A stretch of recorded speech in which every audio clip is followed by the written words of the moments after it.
Welcome to Plato's Cave. I'm Jordan Myers, and today we are going to take another step towards escaping the cave by actually rewatching or re-listening to an old episode that I am transferring over from my other show, That's BS.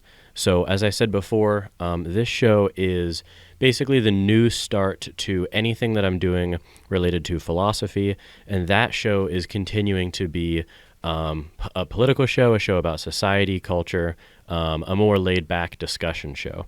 So this is an episode that I had previously done on That's BS, but I think it's relevant to this show and its topics, and so I'm going to carry it over. So here it is, and I hope you enjoy this episode. Welcome to That's BS. I'm your host, Jordan Myers, and today I have a very special guest. Clyde Rathbone has graciously agreed to join me for today. So, Clyde, welcome. Thanks for having me, Jordan. So we are going to talk about many things, I'm assuming, but to begin, the main reason why we're talking is that you, among other things, have an interest in the health of our conversations, and you and your brother have started this really interesting online kind of magazine, kind of blog, kind of social media. It's a blend of a lot of things, but it is called Letter, and I am a recent fan. I've really dove into it. So to start, why don't you give us the premise of what Letter is? Sure. It's a place for thoughtful conversation, and the idea kind of emerged from chats that I was having with my brother Dane, who's the co-founder of the company, about what a platform might look like if it replicated the kinds of meaningful, longer form, deeper engagements that we have in the real world, but in an online space. And so we said a range of ideas about what that might look like, but the platform really started to evolve when we reached out to people who were attempting to have these kinds of conversations on places like Facebook and Twitter, and we're running into all kinds of issues with them. And we really just said to them, if you had a magic wand and you could design a platform for someone like yourself to have the more thoughtful, more nuanced conversation around interesting subject matters, what might that look like? And from there, we, piece by piece, have just been adding features and building and iterating really since the start of 2019. So it's right now it's featuring conversations of various types. There's the dialectic, so two people coming together, having a conversation, almost like a collaborative disagreement, trying to find truth together through that process. And that's fascinating to observe. But then we also have seen more, didactic conversations. So they could mimic old school, more old-fashioned letter engagements where people are really exploring each other's lives in a letter exchange, and that is also very interesting to see. So what I guess the platform is attempting to do is reintroduce what might appear to be a dated, old-fashioned technology, but for the post-internet world. Mm-hmm.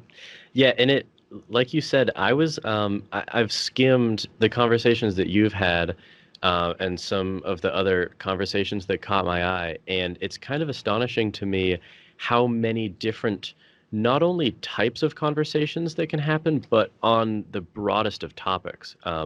Like I know you, for instance, have spoken about religion, you've talked about parenthood, you've talked about authenticity and things esoteric like belonging, political things like free speech. It's kind of I feel like it is the perfect, basket or bin to hold a lot of things that kind of shape who we are in a way that, I don't really feel that with things like Twitter or Facebook. I don't feel like you get to know, maybe not the details about a person's life, because that is what they're for, but the details of a person's mind, almost. Yeah, I really love that description. I think I'll be repurposing that. But that, yeah, I think that's, there's tremendous power in these technologies. This is hyper connectivity that we now enjoy. It's really hard to wrap your head around just how profound that is. And I think we kind of take it for granted now. But I remember what it was like to first be introduced to the internet. I was a teenager in South Africa, and I remember, I think it was a Napster may have been one of my first experiences, and just being astonished that you could imagine any song that you'd ever heard and punch it into this thing. And the internet speeds in South Africa were pretty interesting. So you sit there for 5 minutes kind of watching it load, but at the end of it, you were just like, this is opening a door to a world that is just so exciting. And, I guess one of the downsides of the internet is it's introduced all these other elements that were just unexpected. And one of the problems with the other social media platforms is that they are at some level very surface level, and they're almost designed, I think, to make us more narcissistic. It's this idealized projection of our perfect selves that we push out into the world, and I don't think that's how we're meant to connect. We are tribal species, and authentic, real stories and thoughtful engagement, I think, is a key part of just the human condition. And it's nice to be able to explore that with something that's new, but in many ways is a return to something quite old-fashioned. Mm-hmm. Yeah. No one's ever posted a bad picture of them on Instagram. Yeah, exactly. Yeah, it is. You're right. There is this sort of facade that people put on about how great their life is. I know some people, you see Facebook posts about, someone's having a really shitty day, and, they kind of reach out for like support from their friends and family. But I think that's a minority of the content you see online. But what's interesting is that the other, I think, really, to use a muddled word, toxic about social media sites too, is there's a huge amount of like moral posturing that goes on. So like when you see in someone's bio, for instance, I've noticed this, like you'll go to someone's bio and it will say he, him, his. And it's interesting that it, in my opinion at least, is not actually an identification of their pronouns. It's a political statement. It's saying, I agree with this line of thinking. And Yeah. there's a ton of things like that. And it seems like you have more or less perfectly removed that from letter. Like, I'm not even sure really how I would morally grandstand or posture on letter. Because it's going to be buried in, hopefully a lengthy exchange with someone. Yeah, I mean, I'm sure it's possible, Mm. but it's definitely more difficult. I think Mm-hmm. one of the things with longer form exchanges is that posturing, or the fronts that we put up, the facades that you alluded to, are just harder to maintain over the course of a really free-flowing conversation. I think you either run into a trap of your own making and kind of in your own writing start to identify fallacies and inconsistencies.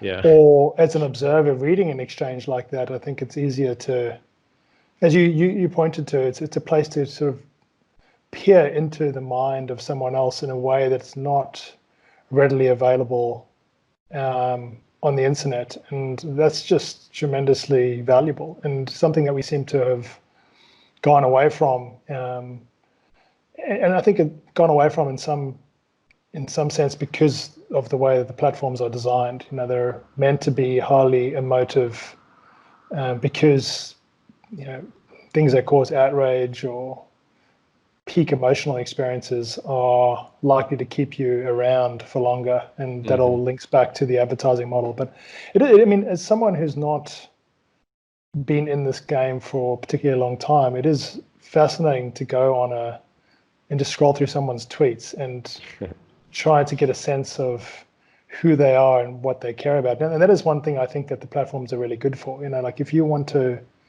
understand what people care about, Facebook and Twitter, I think, are relatively useful. If you want to understand why they care about those things, and I think you have to go deeper.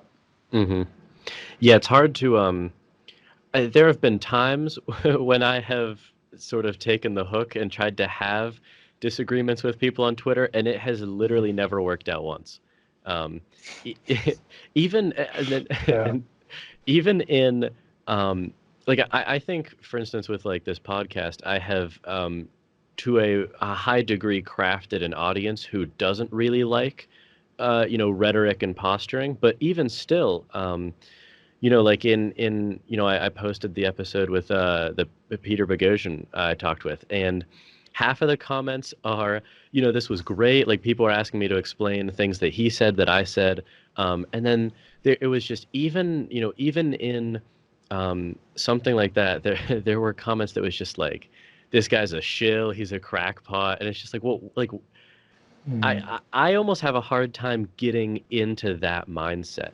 Do you think it's just because I'm just temperamentally not like that. Do you think those people are just in it for the fun and they really don't believe it, or do they actually think that they're like going to change people's minds with that type of rhetoric? I mean, I think I am temperamentally like that. So I can probably identify more with them. I am quite combative, and I've tried to temper some of that as I've got older. You realize that winning a conversation really should be judged in terms of its effectiveness to change people's minds. And I think, and this is the problem with a lot of online discourse, is that certain people are playing that game. They're in this melting pot to try and affect as much positive change to as many minds as possible. And sometimes that means they have to eat humble pie and they have to demonstrate intellectual humility. And sometimes they're 100% right and they're willing to take their licks when they get them.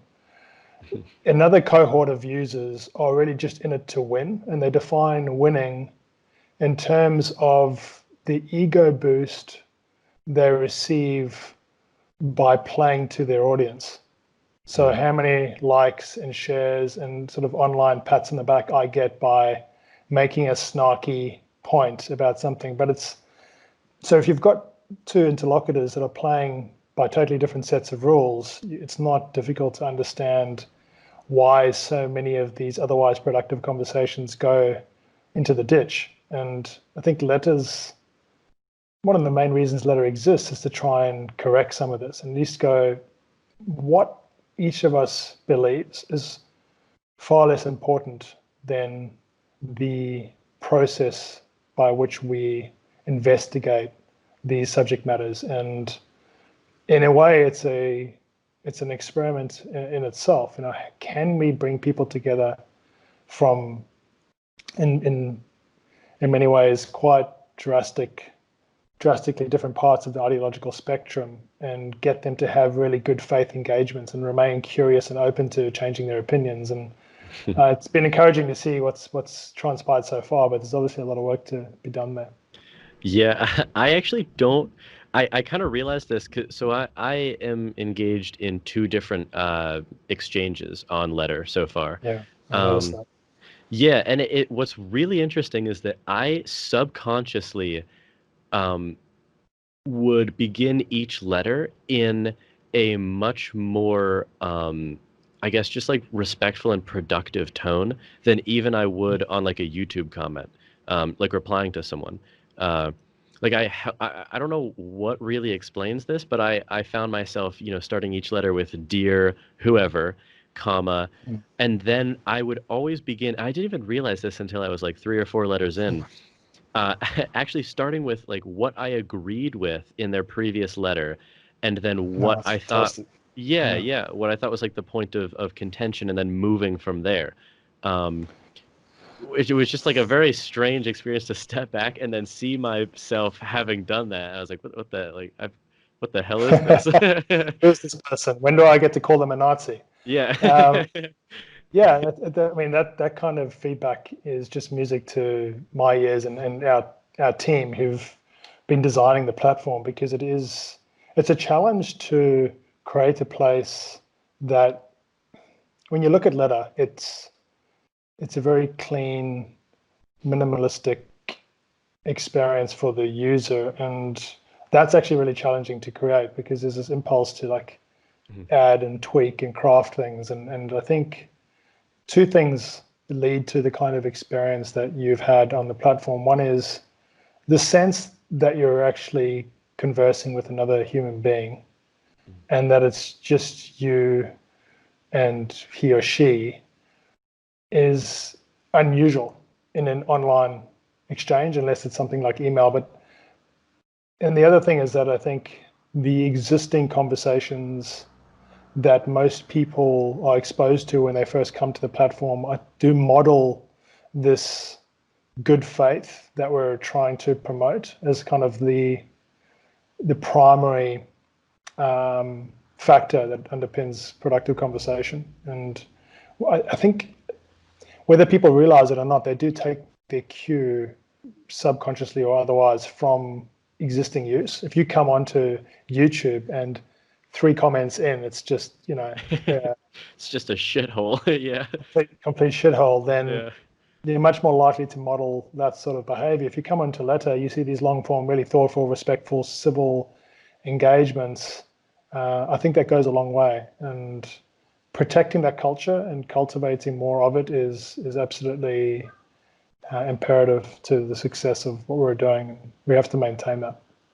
Yeah, actually, the culture of Letter was something I wanted to ask you about, because it seems, um, I don't know if this was conscious on your part, but you know how you can enter two different, I think it's two, maybe three, like topics or titles, Mm. um, and they don't seem to be very long. I actually found that to be a very purifying, um, experience of saying what I was talking about with someone. Like for Mm. instance, you know, even I've been tempted to, and I hate this, but I've still been tempted to do it. Um, you know, like title a podcast something more inflammatory or more provocative than it has to be. Mm. Because you know it's just a fact that you're gonna get more views if Yeah. you do that. Um, but you know, Mm. I think if I just pull up my Letter profile, the titles are very banal. It's On Free Will, Determinism, and More is one, and then On Pragmatism and Truth. They're just Yeah. they get to the issue of what we're talking about. Yeah. Was that a conscious effort on your part? Yeah, I think we wanted to give a reader a snapshot of what is contained in the conversation. And, again, this is in some sense a push back against the hashtag generation, where, everything's got 20 or 30 tags in it. And it's like, it's just overwhelming to go, well, Yeah. what is this actually about? It's about so many things. It's actually about nothing. Yeah, I And don't even know what to tag half the time. yeah, Yeah.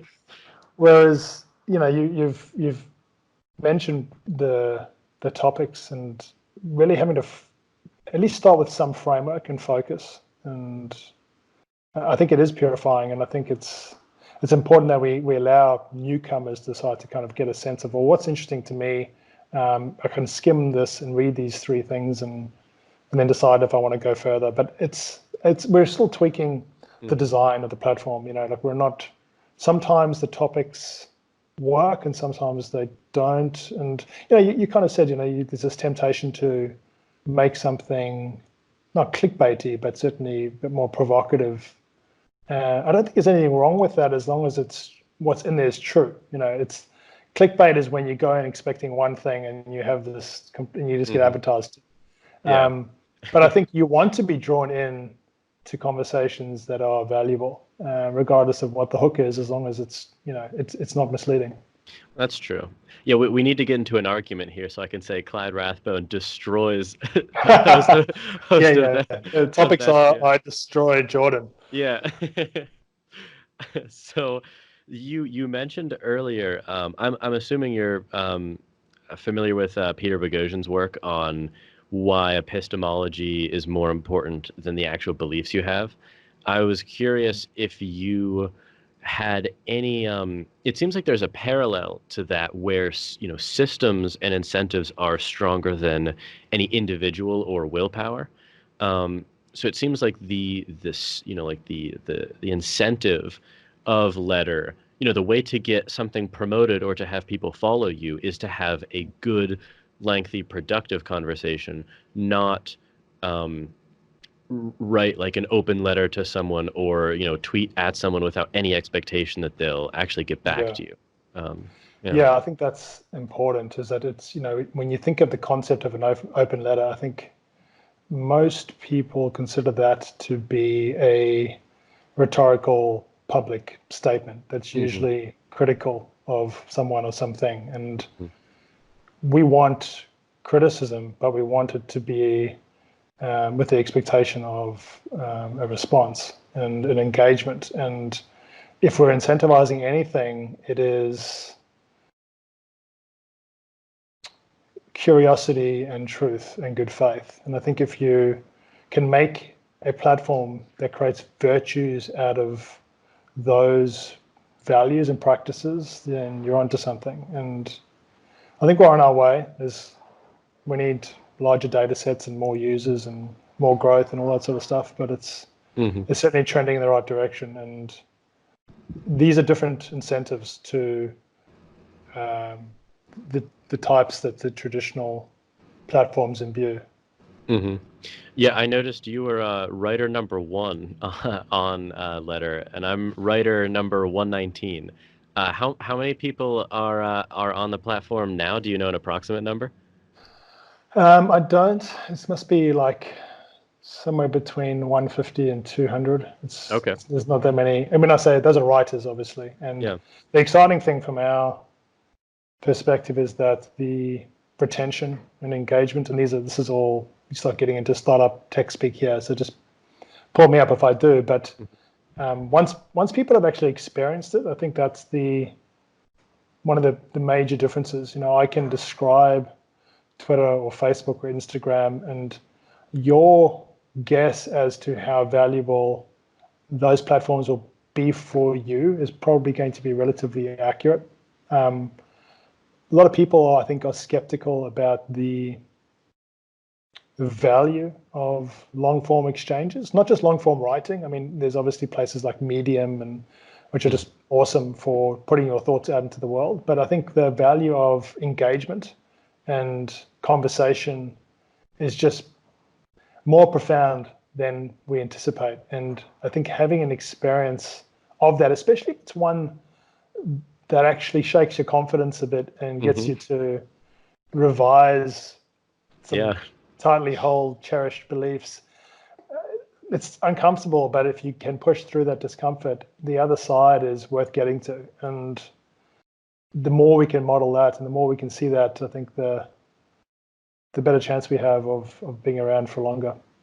Yeah, it's kind of, I mean, it's understandable, but at the same time, it's weird that a lot of people actually feel a negative emotion towards like disagreement, which is not, I mean, it's not intuitive really, because I'm assuming you and I are very alike in this sense, but I love just like, hearing that someone disagrees with me about, I have invited, I've had podcasts created by people either themselves or they'll refer me to someone that they know who disagrees with me, and I'll have them on the show, and it's just like it's a great experience. And I don't know, like I don't know why that's not is more common than it is. Maybe because people just aren't used to what a philosophy seminar is like. I don't know. I mean, it's just.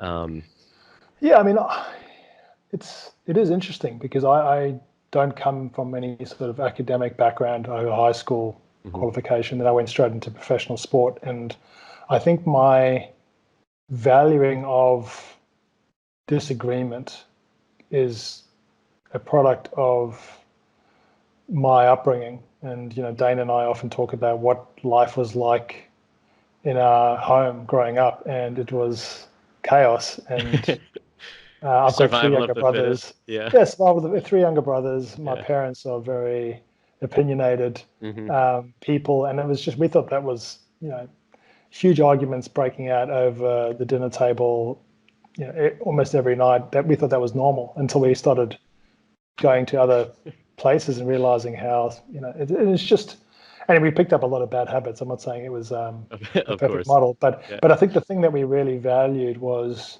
the the the personal growth that is possible from having your mind changed. And when you see that translate into the real world effects, that's just, it's super exciting. And there's nothing, there's few things better than having your mind changed in a way that makes your life and the life of other people better. And I think the analogy to some sort of physical training is apt. If you want to get to some sort of elite level, you have to suffer and you have to struggle and you have Yep. to be embarrassed and in pain. But if you can learn to maintain some level of comfort in that, you can get there. And I think the same thing is true of your mind. And now that I'm saying that sentence, I feel like a complete asshole because my mind is chaos and I break all the rules that I Yeah. like to promote. I'm sure it's better than it could otherwise be at the very least. Yeah. There's probably that. Yeah. No, it's funny that you mentioned your brother Dane kind of shaping the way that you grew up, because I have a younger sister. But growing up, I've been best friends with the same person. He's actually a co-host often of the show since since kindergarten. Oh And wow. it was funny because we had really similar upbringings. We were both born into very religious families, very socially conservative families, Oh wow. Wow. um, where there was like a rigid rule book of like things you can say, things you cannot by any means say.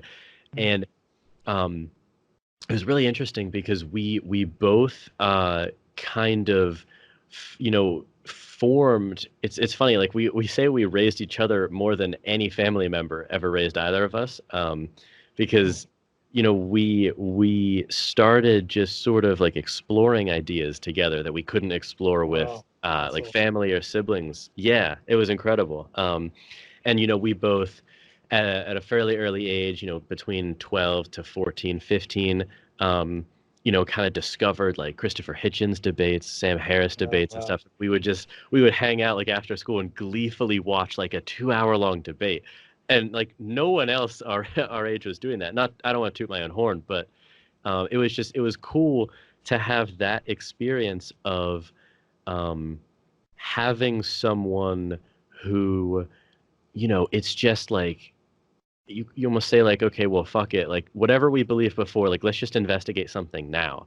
And Mm. it seems like um, besides something like a podcast, a long form letter is really the best way to do that. Um, Mm. and Yeah, I think yeah.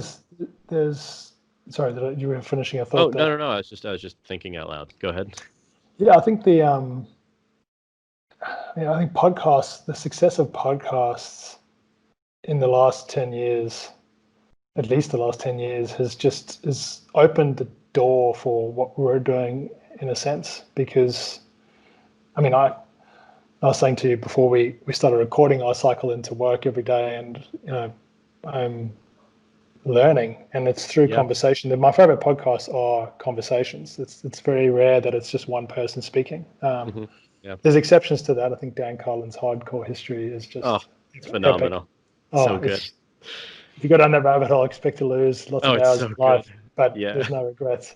None. Um, but most of the ones that I enjoy most regularly are conversations. And there's one of the questions when we started interviewing people about letter. To take a step back, we started doing user interviews, sort of saying like, how do you use social media? What do you like? What don't you like? What would you like to see change? And one of the questions in those interviews was, have you ever considered starting a podcast? Hmm. And maybe it was because we were filtering for a certain type of person, but the feedback there was astounding. It was in somewhere in the 90th percentile. Really? People either said, I've considered it or I have started it. What was interesting then, the follow-up question was, how did that go? What's the progress of that? And almost everyone had faltered at some point. It either realized that it was a lot more difficult than they had anticipated. Yep. Preaching to the choir here. Yeah. Or had it got going, but then just felt the pressure to have to produce content regularly to be quite a burden, especially if you've got all normal life stresses and responsibilities. Also, yep. Yeah. So then,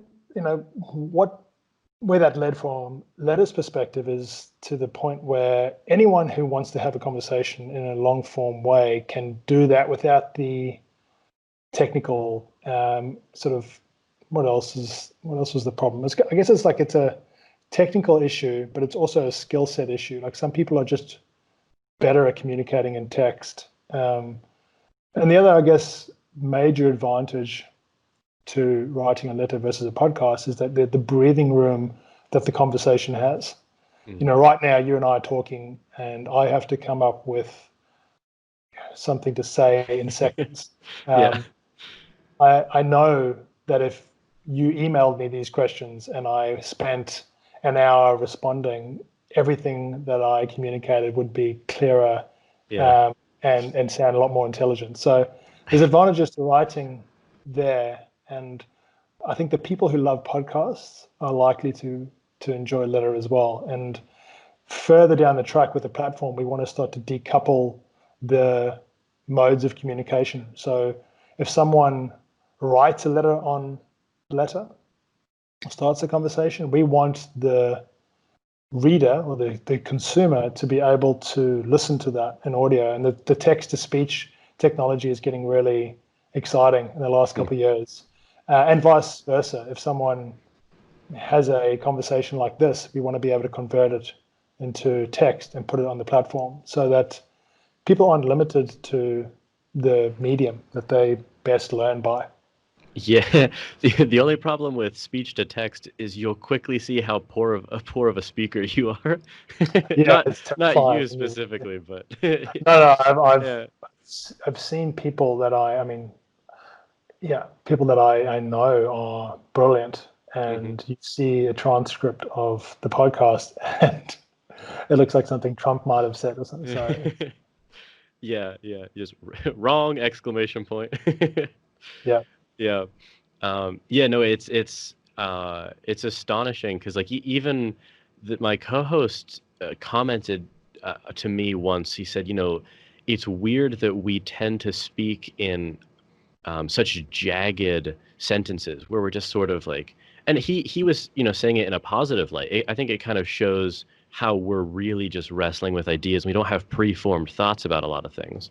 But the I don't know. It is interesting actually, like the time lapse that you have, because I've noticed.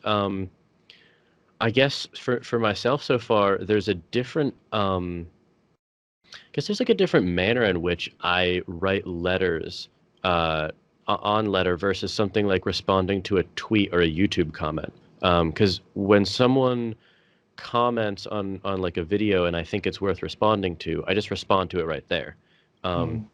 But actually what I've noticed I'll do is when I get, because I have email notifications for letters, so I'll see like, someone wrote back to you. And I actually won't even, I actually won't even look at the email. I'll leave it on my phone so I have the reminder to get to it. But it will usually take me about a day or so to like actually sit down and respond to it when I know I kind of have time and I'm not like preoccupied with something else. I think that's interesting.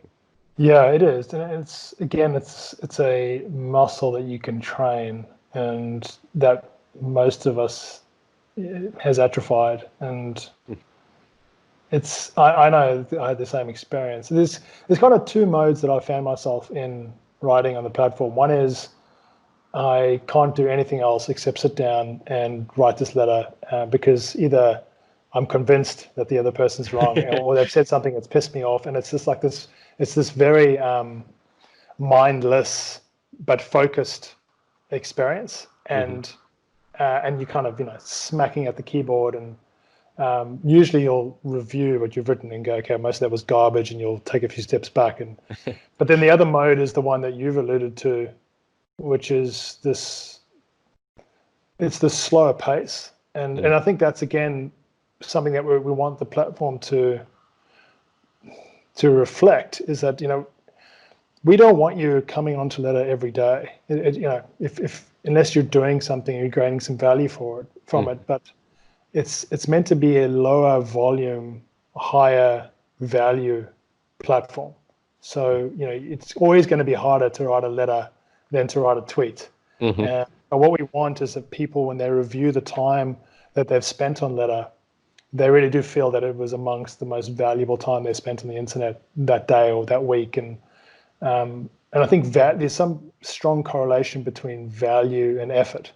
The most valuable things are never easy, and I think the platform does reflect that, and that's why it's an interesting space to be in, this whole consumer internet space, because a lot of the kinds of people that might invest or get involved, they're looking for metrics that mimic the existing successful platforms. But we've always said that if you applied like a lean startup, iterate fast and break things, and just kind of fuddle your way through approach to Letter, you could end up just repeating all the mistakes that the other platforms have made. I think Dane had the analogy of like if you just did a focus group and you fed people a spoon of this and a spoon of that, and then you kind of went into the kitchen and iterated, you'd end up with McDonald's. And that's awesome if you're trying to build McDonald's, but if you're trying to build something not just what people want, but actually what people need, I think a slower approach is necessary. And I went on a rant there, sorry. Yeah, no, it's fine.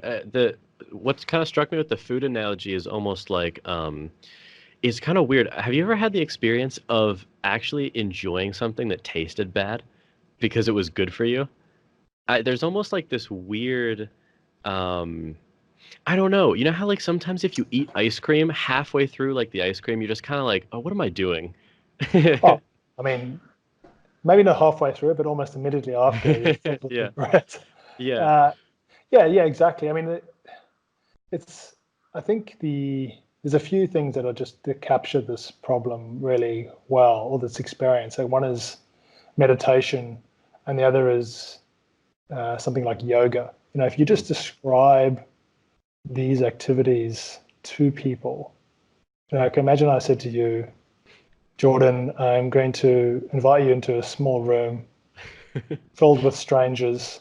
You're going to get a tiny mat, and we're going to hold some impossibly difficult positions for the next 90 minutes. Sounds like I should be naked. And at the end of it, you're going to walk out with a huge smile on your face. You'd think that this was crazy, but some experiences really do have to be had to be fully appreciated, or to fully capture what the benefits that they can convey. And I think long form writing is one of those. And I think it's something that almost anyone can do. That was one of the bits of feedback that we have received, is that it can be intimidating to put your thoughts out into the world in an exchange, and know that you might be tested on things and pushed at least on your opinions. And I really do feel as though that's the equivalent of saying I'm too intimidated to walk into the gym because people will judge me, and you just have to push through that. And if you do, there's good stuff to be had. Yeah, it's I'm assuming I think I heard you in another podcast reference Tristan Harris's Time Well Spent. And it's sort of interesting, like an analogy to something like Letter might be like I've noticed with some friends of mine, sometimes it's really hard to get them to do something that is a little bit difficult. Maybe like play a sport that they're not that good at. But what I notice is that during like the activity of playing the sport and immediately afterwards, I would bet just $1 million that they are happier in that moment and reflect on it in a way that's like it feels better to have done it also than the counterfactual of whatever they would have done. And it seems like Yeah. it's kind of analogous to letter, Yeah. where you almost have to, at least sometimes for me, I have to force myself to sit down and actually open it up and just like, okay, well, let's just reread the last couple letters in this exchange and Mm. get to it. But as soon as I close the tab, I'm just like, oh, I'm so happy I did that. Like I just got so much Yeah. from it. Yeah. Yeah, I mean, that's a perfect summary of what the experience can be like. And I think I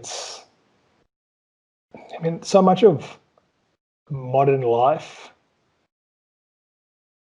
presents us with this challenge.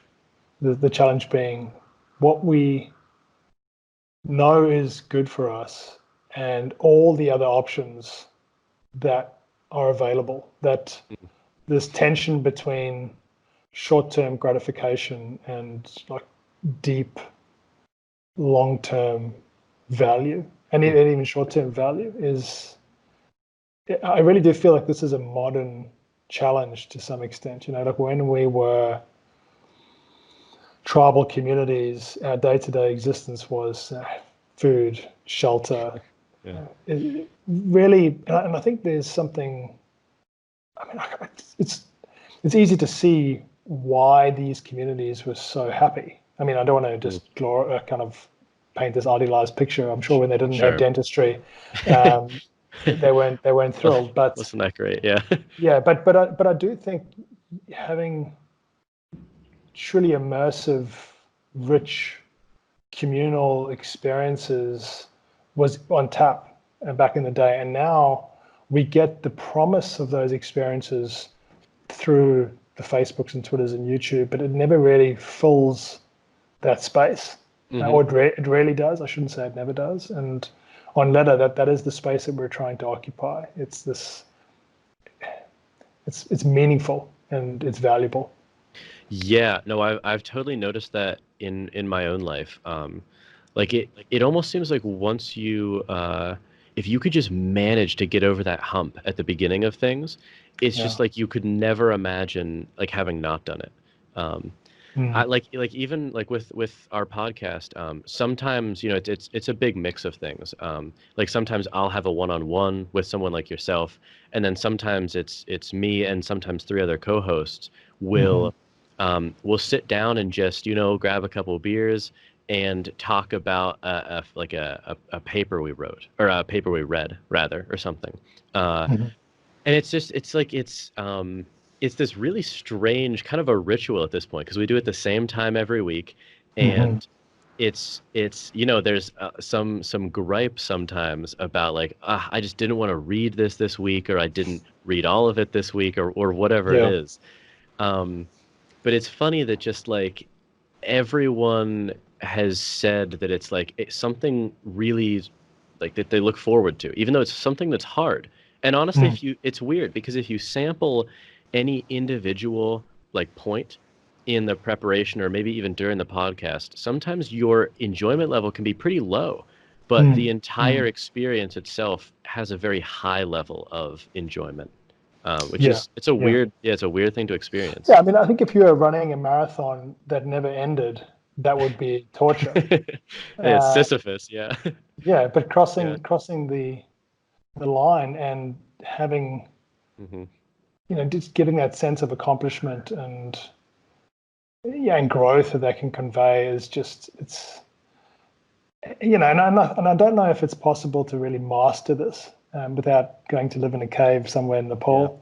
Um, but I do think having a daily focus to move your life more towards intentional activities versus mindless autopilot style Hmm. experiences, this is a challenge, and I fall into the trap all the time. Like I will catch myself at the end of a 10-minute, 20-minute YouTube rabbit hole going, what was accomplished there? And I think it's important to be like kind of, I'm becoming a bit more relaxed about it all, and that it's just if if I sat you in a place where all your temptations were at your finger your fingertips, you're going to transgress more than if I stick you in the woods.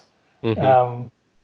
So, I do feel as though it's a kind of a case of just constantly resetting, getting back on the horse, going, okay, well, that was a waste of time, but what can I do to make the next period a bit more intentional and a bit more valuable? Yeah. Actually, myself and two of the other co-hosts are doing like a sober October challenge. Um, Oh, yeah, congratulations. yeah, it's funny because like every part of it, like I was actually telling someone else about it, and they just expressed these sentiments of just like, well, like, why the hell would you be doing that? Because the rules are, um, no booze. If you have any of that, you're done. You're just out. And then the rest of it is like a points competition for like eating like certain foods gets you positive points, eating certain foods gets you negative points, and Okay. different You've like gamified it. yeah, because we're all really competitive. So we're like, okay, well, let's make this fun. Let's make the loser have to do something awful. I like it. Yeah, like shave his head or something like that. I don't know.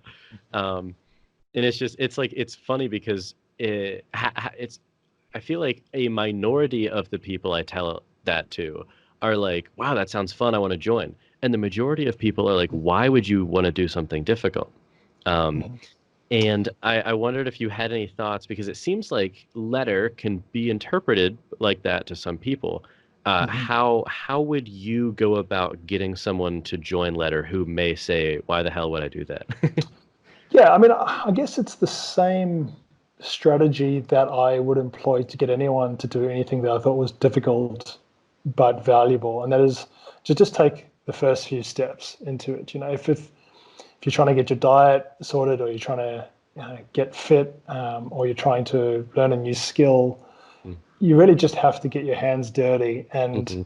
to appreciate the journey. For as cliched as that does sound, I think it's no less true for being a cliche. I think you can learn to enjoy the entire process without becoming fixated on the outcome.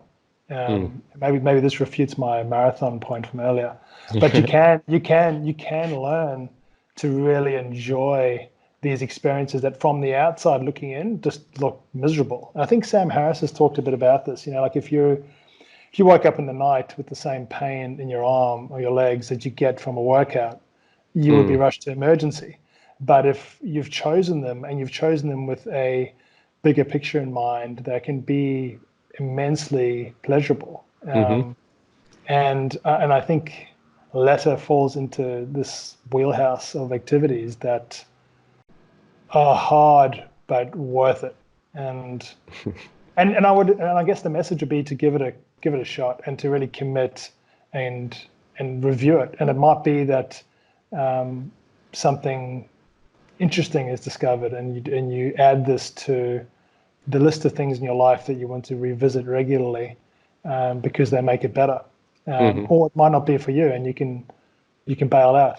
So but I Yeah. think trying it and being committed enough to at least say you've got the full experience really matters. Mm-hmm. Yeah, no, I would highly encourage anyone listening to have a conversation with anyone. Whether that's myself, I'd say any fans can reach out to me and we can have a conversation. Awesome. Um, yeah, or with anyone, because it's really cool. The the other thing that I kind of noticed that struck me as interesting was I haven't come across someone who doesn't use their full first name and last name on Yeah. the platform. And is that I actually don't recall when I set up my profile. Is that an option that you can opt out of? Can you be just like a username? So this whole idea of anonymity is something that we've spent a lot of time thinking about, and has really influenced the design of the platform. So I guess to answer the question, you can write under a pseudonym. Okay. Um, if you do that, we won't, unless it's some sort of edge case, we typically won't promote that content on the featured feed of letters. So if you go to letter, there's a featured feed of the Hmm. most interesting recent content, and it gets updated, um, if not every day, then every couple of days. the reason why I think this is really important is if you look at the cultures that other platforms have, why is it that, say, Twitter has a totally different culture to something like LinkedIn? I think a large part of that is removing anonymity and adding some level of accountability. Mm-hmm. I think there definitely are edge cases that we're totally comfortable with. Dissidents in the Middle East is like an obvious example where we would be more than happy to host anonymous content written by someone like that. We would have to do some vetting on the back end on our side to make sure. But I think that the sense that you're talking with another person and that you're willing to stand behind what you have to say, that goes a really long way in enhancing the quality of discourse. So that's been a very conscious decision, and we hope more of the internet shifts towards that.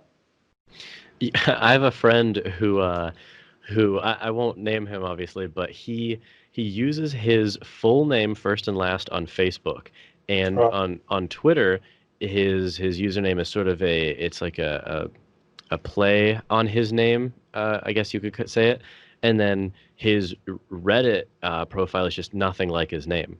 And it's funny because I can see a linear relationship between his conduct online and the like the transparency of his identity. Yeah, absolutely. And I think that's, as long as you're relatively consistent and upfront about what you're trying to get out of these various online spaces, then I think it's okay to use certain platforms anonymously. I just think if your goal is thoughtful dialogue, then anonymity is a real problem. It's not to say like that there's not, people might feel more comfortable writing anonymously and so on, but the trade-offs are that you invite recklessness onto the platform. And right now, I think we're doing the right thing, which is it's not enforcing anyone to use their real name, but it's certainly encouraging it. Yeah, it's probably the right balance to strike, I would say. So one thing, I don't know, this is kind of like a stylistic question I had for you. Is there any reason why you can't see the previous chain of letters when you're responding to the next one? I noticed that because sometimes I'll actually write. I'll split my monitor and have the the previous letter here and just like a Word document of my next one here. The reason for that is that we are operating in the smell of an oily rag, and it hasn't made its way down the product development backlog. But it's an obvious feature addition that we need to introduce, because I've had the exact same experience. Well, I normally just open another tab that has the letter on it and then write it that way. But we need to fix that. There's so many things like that where and this is where the feedback from writers is just invaluable, because we're almost too close to the action to spot this obvious flaws in the product. So if you are listening to this and you are a reader or a writer on the platform, you can email us at humans@karma.wiki and just complain as long as you like, because it really is great feedback for us to get. It's the thing that helps us evolve the platform. Yeah, and I should say any relevant links I will post in the show notes below. On the topic of people joining, I would say there's a very low barrier to entry. Do you think that there is any danger in, I don't know, I guess, do you want to exclude certain people, or is it really something that you would like to see every person on? Yeah, I mean, I think we'd like Letter to be a place that anyone can come and have a thoughtful conversation, or as a reader can come and read interesting content. And as we grow, we're starting to see the kinds of things people discuss really broaden out.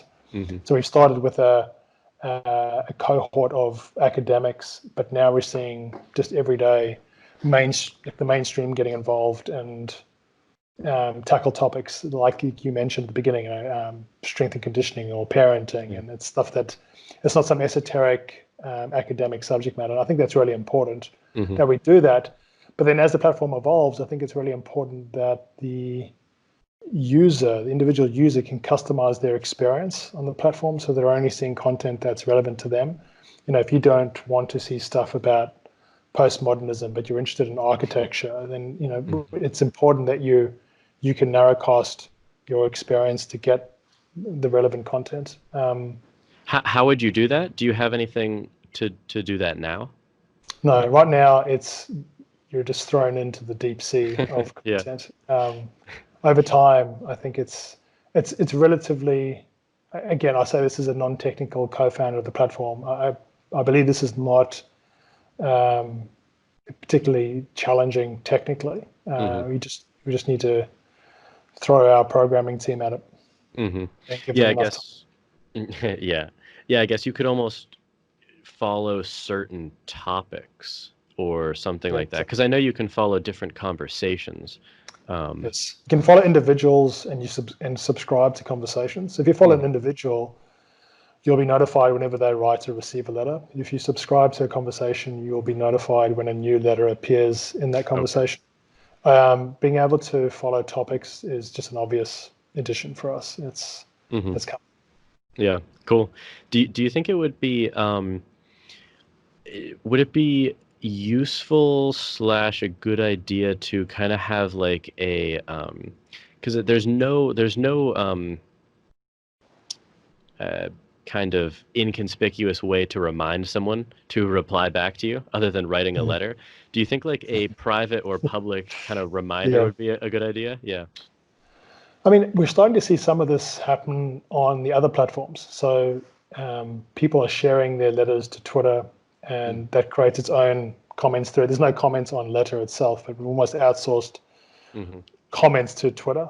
And you'll see some of this activity happen there. Someone will prod someone and say, hey, it's been a week. Or I think building in some sort of reminder system could make a lot of sense. One of the things we've learned the hard and painful way is to really only add things to the platform when there's a loud chorus of unrelenting demand. It's so easy to go down this rabbit hole of fine tuning and adding, but it really needs to be something that's critical to the user experience, and reminders could fall into that category. I think private messaging is a really good idea. So yeah, all these things are on the table, and I feel like it's a matter of when, less than a matter of if. Yeah, no, I do think it's a good idea to keep it as lean as possible. Because it's nice to, I mean, honestly, like my experience so far has been I go on, I'll kind of, before I answer the next letter, I'll skim through some letters that are, either in the featured section or ones that are, following or whatever. And then basically the next step is always just go to my profile and answer the letter. There's not a lot of chaff where you get stuck, watching a video of a puppy or, watching someone flame someone else on Twitter. Yeah, I mean, if you give people those avenues, they're going to explore them. And I think we're trying to do something that's just totally a different direction to YouTube, Facebook, and Twitter. Yeah. How, if you're open to answering this, how do you plan on monetizing letter? It seems difficult. Yeah, it will be, and I think it's why we're trying to play the long game here, which is create something really valuable that lots of people like and use, and then explore monetization in a way that's completely consistent with the values of the user base. So that's going to require some innovation, I think. We're not in a huge rush to monetize. I think we're fortunate to have investors who are in this for the long haul and are of the same mind as us with regards to how to do that. But things like subscription models are becoming more popular, premium features, Patreon models. There's a whole bunch of things on the table. I think you could even introduce some sort of ethical advertising. I'm not sure how that would work, but I would be keen to explore it. So I think if we get a large group of people using the platform, and we can be confident that it's a real valuable addition to their lives, we'll be able to figure monetization out. Hmm. Yeah, I was just curious, because the reliance on ad revenues for, podcasts or social media sites or anything Mm. online, really, it seems to have, it, like we were talking about incentives versus willpower. The incentives are all aligned to just increase click-throughs, and we were talking about Yeah. clickbait. Um, and it just seems like something as valuable as letter. It'd be a damn shame to see it succumb to something like that. Yeah, Yeah. I mean, we would rather fail than Hmm. succumb to those problems. Yeah. Ryan Bennett and I are in the middle of a conversation about this. Mm. Ryan's an engineer, a software engineer, and he recently became part of the team. But before he joined us, he wrote me a letter about this, so saying, Mm. I'm concerned about the future in terms of monetization, and you always walking this tightrope between surviving as a company and as a startup, and not wanting to just repeat the mistakes of the other platforms. And I'm confident. I'm confident they will solve this problem. Maybe that's an optimism bias, but I feel like people are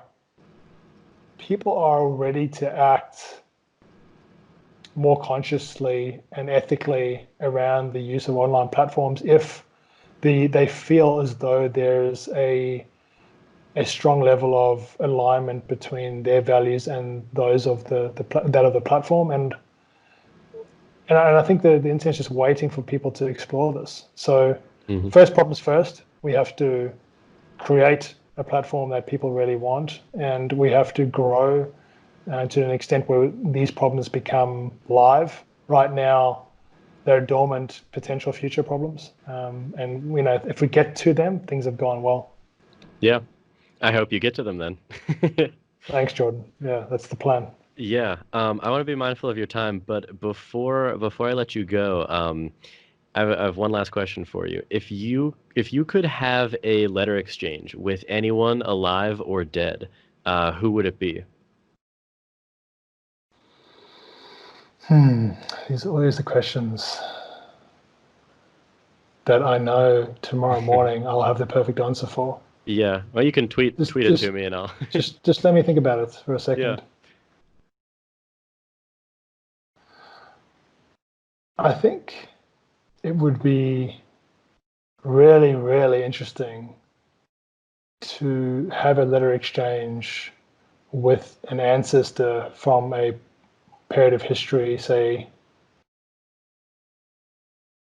I don't know, like my family left the Netherlands on my mother's side and were one of the first European settlers in South Africa in the 1650s. Wow. And I just think getting into an exchange with someone who'd lived through that experience, and so they escaped France, fleeing religious persecution, got on a boat to Cape Town and survived. And I mean, that must have been in some ways like a mission to Mars. But just all the unknowns, and just like it's just what was going through their minds when they arrived in Cape Town compared to so yeah, Yeah.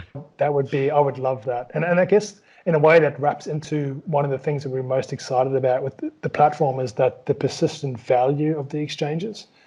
They're valuable whilst they're being had, but the idea that my kids will be able to read my letters is just tremendously exciting.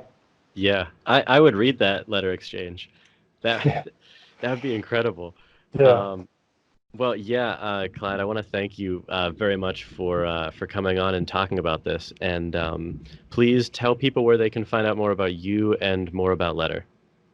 So the website is letter.wiki. You can learn about it by reading the letters on the platform, but also going to the About and FAQs pages.